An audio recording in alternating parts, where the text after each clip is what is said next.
L'un des rares moments de répit dans la vie de ces réfugiés soudanais, la préparation de l'ambaz, un plat du pays à base de farine de millet et de maïs.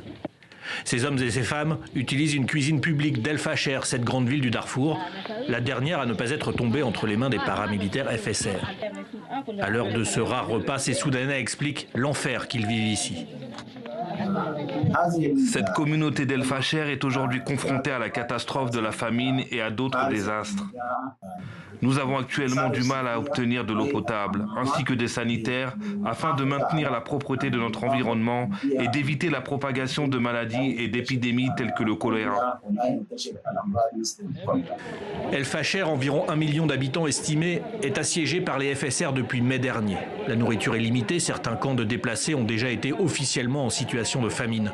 Le choléra a tué plus de 40 personnes en une semaine début août, du jamais vu depuis des années. Les FSR du général Mohamed Daglo sont à l'œuvre. Maladie et faim sont les conséquences des bombardements et des attaques sur les civils. Ce week-end, un des derniers hôpitaux de la ville a vu un obus s'écraser sur les services d'urgence. Les exactions s'empilent chaque jour. Alors des réfugiés fuient encore et toujours ici, c'est Tawila, à 60 km de la ville vers l'ouest. Des femmes s'y retrouvent, laissées pour compte, et les témoignages décryptent les crimes des paramilitaires. Les FSR nous ont fait fuir d'El Fasher et nous nous retrouvons ici à Tawila. Ils nous ont attaqués plusieurs fois sur la route, ils nous ont épuisés, ils nous disaient « Où sont les armes? Où sont vos hommes? Vous êtes des esclaves. » Ils ont tué des gens juste devant nos yeux. Ils ont pris des filles devant nos yeux et les ont violées.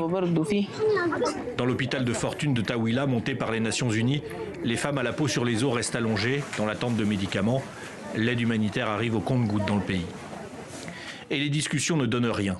Sur ces images, le général de l'armée régulière montre sa tranquillité, lui qui a repris Khartoum en mars. En juillet, il visitait Moussawarat et ses ruines en Nubie, au nord-est du pays, sans un mot pour une paix quelconque. Nous renouvelons notre engagement à poursuivre la lutte pour la dignité, à vaincre la rébellion et à ne faire aucun compromis ni aucune réconciliation, quel qu'en soit le prix. Lui ne paye pas le prix, ce sont les civils qui le font. Selon l'ONU, le conflit a provoqué la pire crise humanitaire au monde. 2 ans et demi de guerre, plus de 12 millions de déplacés, des dizaines de milliers de morts, désormais le choléra et la famine. Les mots récents de la procureure adjointe de la Cour pénale internationale aux Nations Unies font froid dans le dos.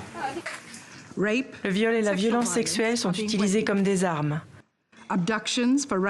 Les enlèvements pour obtenir une rançon ou pour renforcer les rangs des groupes armés sont devenus une pratique courante. Et pourtant, il ne faut pas se faire d'illusions. La situation peut encore empirer. Sur le terrain, elle semble en effet empirer chaque jour dans le Darfour et aux alentours d'El Fasher.